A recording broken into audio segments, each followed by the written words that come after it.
nama barri miite isa qobaa deemu kan qobaa gungumu kan qobaa gungumu waa'ee isaa dubbachuuf otoo himuu ka'es dubbatameen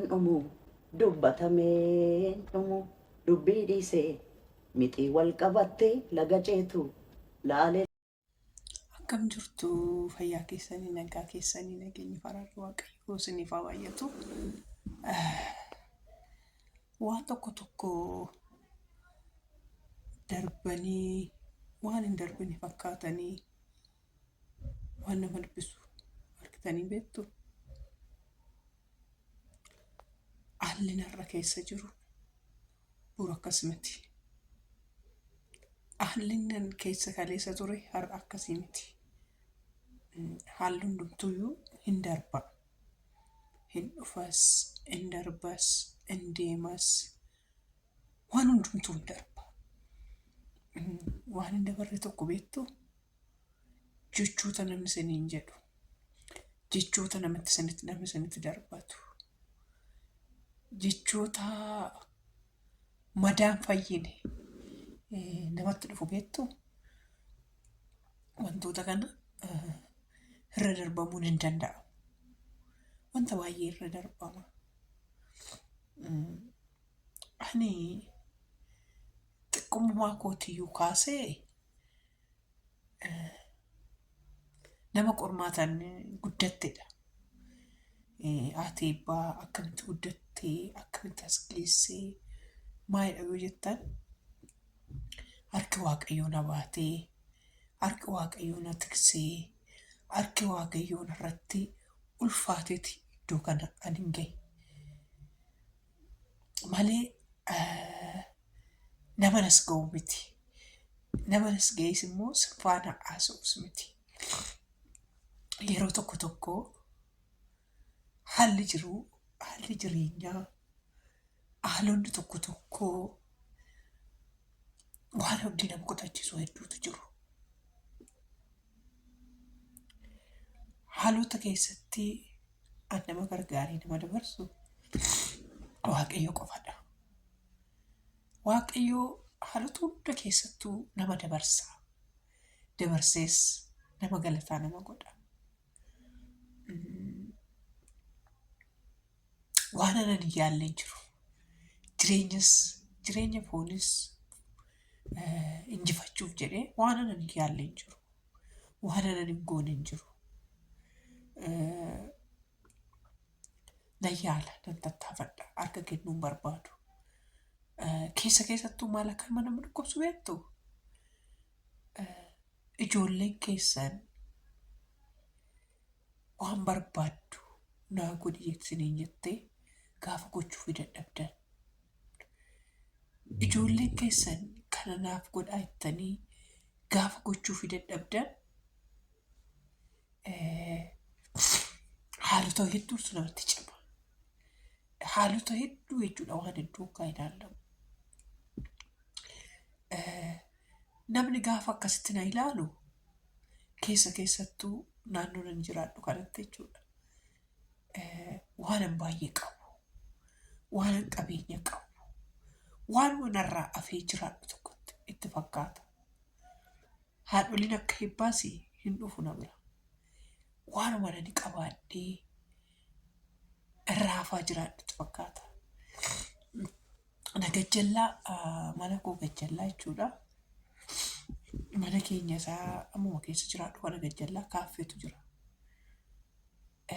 Kaaffichi immoo akka waan mana keenya keessatti hojjetamee turgaa.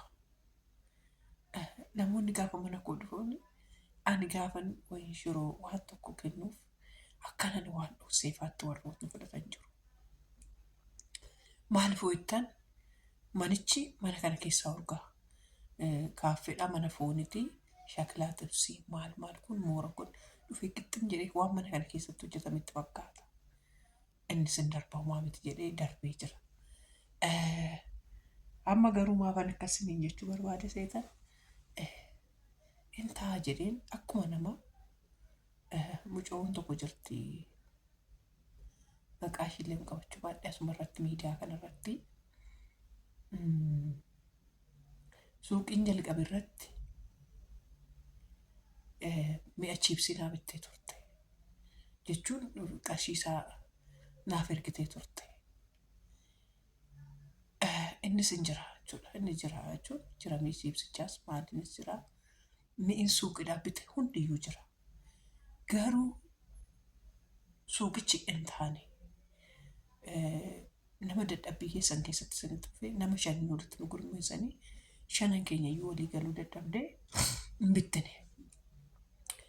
Namni immoo na amaneet haati eebbaa cimtuudhaa. Inni gisee akkasii cimtuudhaa hojjettee of jijjiiruu dandeessi. Hojjettees jijjiirama tokko agarsiisuu dandeessi jedhaniit kiisii isaanii keessaa odoo hin ta'in dhaabbata irraa 50,000 fuudhanii hin deebifteedhanii naa kennan. Hamma jechuudha dheengadda dhugaa rabbii koo isiniin jira isa dhugaa koo isiniin jira. Birrichis na dhiphisaa ture. Beekoon koo lapheesaa kana waraanee na dhiphisaa ture. Haalli jiran tokko tokko na dhiphisaa turan. Kana keessattis kana darbee boru nan galateeffadha koo waaqayyo kootiin nan jajadha jedhee irra darbe. Hamma garuu dhugaa rabbii isa dhugaa koo isiniin jira. Humna kootiin ol ta'aa jira. Dhiphataa jira. Maal gochuun qabamee natti maal? Maatiin qabus sinuma. Anis isinitti ka'us sinuma. Anis isinitti bu'us sinuma. Haadha koo caala isintu narratti dhiyaata waan ta'eef isinumatti bu'aa jechuudha. Mee maal gochuun qaba? Mi'oota san yoon gurgureesi yoon hunda isaa walitti qabeetu gurgure 25,000 baaseedha. Hundi isaa jechuudha. Maaliif waan baroonni waan jedhaniiru jechuudha. Namoonni immoo isatti bitasanii deebisee too namni namarraa hin bitu. Boru waaqa seenaan akkasitti nafuu seenaan jijjiiramee eebbuun koos naa fayyitee kaatee deemtee mana nyaataa tokko banadhee hojjechuu nan danda'a. Wayin immoo bahee waaqayyo nama gaarii naa kennee nama eebbuu koyyuudhaa asirratti naa eegdu suuqillee kireeffadheetti hojjechuu nan danda'a. Bi'icha gurguru mooyi maal godhumee natti maa? Maal godhumee natti maamee? Isuma dhugaa koo jechuudha. Qarshii 50 qarshii namaati. Ani immoo bara koo keessatti daa'ima baadhee jiraachuu hin jaaladhu. Baay'een dhiphadha. Baay'ee tokko na dhiphisa. Gamadan ittiin harkisee 7,000 nan bite. Suuqicha waan hundumayyuu jechuudha achi keessatti gaggalee waan waciichitti keessatti bahe nama hamadanii nama faana gochuun kanarratti ilaalaatii nama namanina.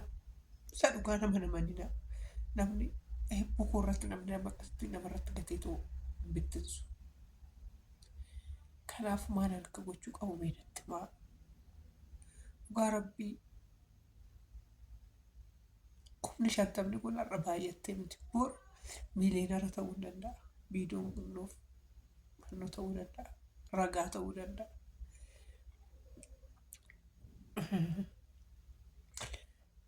Yeroon itti maal abbaa isheetti addunyaa kanarra maal abbaa isheetti yoo sokke maaliifan dhiphadha waan jedhu qaba waan maafan dhiphadha maafan dhiphina kan hundumaa arga jedhu jedhee yaadeen mootummaa waaqayyoos nan dhaba ijoolleen koos kophaatti haftee yaada.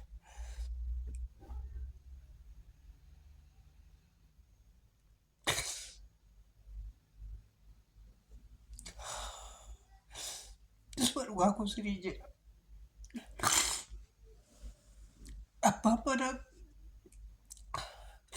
mindaan abbaa manaa kooti harka koo galu isuma dhugaa koo sirii jedha. Ana beeku 5,000 naaf kenna.